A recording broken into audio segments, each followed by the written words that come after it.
Hello my lovely viewer, I am back once again with an American superhero film based on Marvel Comics, titled Shang-Chi and the Legend of the Ten Rings. Spoilers ahead. Watch out and please take care.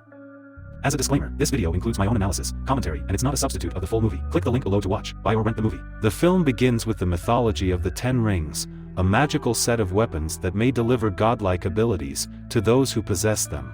We are introduced to a man called Wenwu in the middle of the battlefield. He marches alone toward the enemy and uses his 10 rings to completely wipe out the enemies. He forms his army called the Ten Rings. With the help of his deadliest army, they spread into every corner of the world. They are so dangerous. They can move in the shadows and toppled the government. Then the movie cut us in 1996, and Wenwu is not yet fully satisfied. He wants more though he had chased money and power for 1,000 years. He finds out the hidden village called Ta Lo, which is supposed to be with mythical creatures and ancient magic, to acquire more powers. They are going toward the village, but at the village entrance, some strange force wipes his car and luckily, he jumps out of it. Then he meets with the beautiful lady named Ying Li, who guards the entrance to Ta Lo. Wenwu fights with her but she has more magic, skills, and technique. Wenwu's magic rings are easily manipulated by her. As they fight, their eyes are locked several times, and both fall in love. We see, Ying Li and Wenwu are married and have a son. She tells her son how they have met and fallen in love. In the present day, Shang-Chi, son of Wenwu, lives in San Francisco and goes by Sean. He wakes up and finds the postcard with an image of a dragon sent by his sister. This image resembles the same dragon gift which was given to him by his mother. He works as a valet, along with his best friend Katie John. The next day, they go to work by bus. A Japanese-looking guy comes near Shang-Chi and demands to give him the pendant that he is wearing around his neck. This pendant was given to him by his mother, promising him that it will guide him home whenever he feels lost. When he is about to grab the pendant, Shang-Chi hits him with a power punch, making him fly. Katie is completely perplexed seeing him in action, because she has never seen this side of his life. Razor Fist damages the bus and slices the brake off the bus. The bus becomes uncontrollable and the driver gets unconscious. Katie takes over the driver's seat and maneuvers the bus, while Shang-Chi is still fighting and protecting the people inside the bus at the same time. They manage to lose the villains, but cannot save the pendant. Razor Fist has the pendant now. Shang-Chi hurries to his room and packs his clothes to go to Macau. Katie wants to know his true identity, and asks him questions demanding to know everything. Shang-Chi tells her that he has a sister, Xialing, who lives with his father. He shows her the postcard and believes that Xialing is in danger. Katie insists to go with him. They are on the plane heading to Macau to find her. Shang-Chi tells her about the training that he went through under the Ten Rings. But when he realized his father intended him to become a killer, he chose to abandon his father's teaching and escaped to America. As they talk about his past, they soon arrive in Macau. They head toward some underground fight club. They see Wong battling Emil Blonsky. Wong defeats the opponent by opening a gateway, through which he punches himself in the face and knocks him unconscious. John becomes ready to help him to find his sister if he fights there. Shang-Chi enters the cage, but guess what? The opponent is none other than this sister, Xialing. He didn't want to fight with her, but she is angry with him as he had abandoned her for many years. He also tells her that their father is coming for them and for the other pendant, which she has. She knocks him out. Shortly, they are in her office and Shang-Chi shows her the postcard. But Xialing says it wasn't her that sent him a postcard. Interestingly, it turns out that Xialing had also run away from their father like Shang-Chi. Suddenly, the assassins come there. Xialing runs away from there, leaving behind Shang-Chi and Katie. The assassins are so desperate to take back the pendant. The fight breaks between Shang-Chi and assassins outside, in the building's structural support. He fights his best, but soon is surrounded by the assassins. Katie is about to fall from the building, but Xialing saves her just in time. The brother and sister duo fight against the assassins. Shang-Chi is about to take back the Xialing's pendant, but right at that moment, his father, Wenwu, arrives there and takes Shang-Chi, Xialing, and Katie with him. Everyone reaches Wenwu's 10 Rings compound. His children and Katie is welcomed by his army.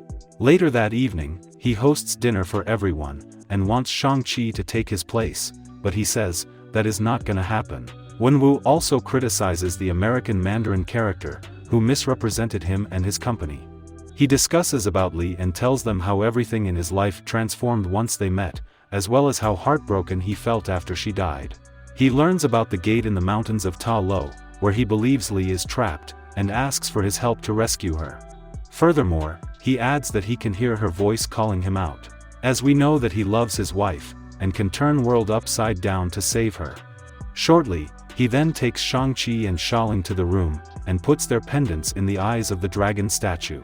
The mysterious magic activates, showing some kind of water map of the Ta Lo, which helps him by showing the way to enter inside it. Wenwu then says that he is going to attack the village, open the gate and rescue Li. To do that he needs Shang-Chi and Xialing's help, but Shang-Chi denies his request. Listening to him, Wenwu throws him to the ground, and imprisons him, Xialing, and Katie. Later in the night inside the prison, they meet Trevor, the former fake Mandarin who has been apprehended for his mimicry. They also meet a faceless creature called Morris. Trevor can understand the language of Morris. As Morris meets Shang-Chi, he quickly tells Trevor that he can help to reach the Ta Lo safely. After calculating the risk and the chance of survival, they become ready to go. They steal the Razor Fist's car, and escape from there all the way to Ta Lo. They reach the forest. The forest quickly changes its position and forms a live maze. Thanks to Morris, he completely guides them, and shows them the path to the entrance. They enter through the water and safely make it to Ta Lo. They encounter several weird creatures which they have never seen in their life. They reach the tiny village and confront a group of people, who are waiting for them. The group leader asks them to return, but Ying Nan, a sister of Li and therefore, the aunt of Shang-Chi and Xialing, comes there and takes them with her. Nan tells them about their history and adds that they live there, to guard the Dark Gate, where the Dweller lives. It is a soul-sucking monster whose army previously sucked the soul of thousands of people and feed it to the Dweller.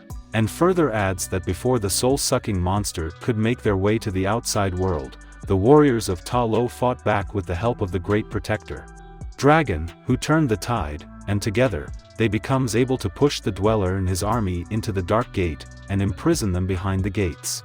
She believes that Dweller is manipulating Wenwu, and using Li's voice and calling out to him.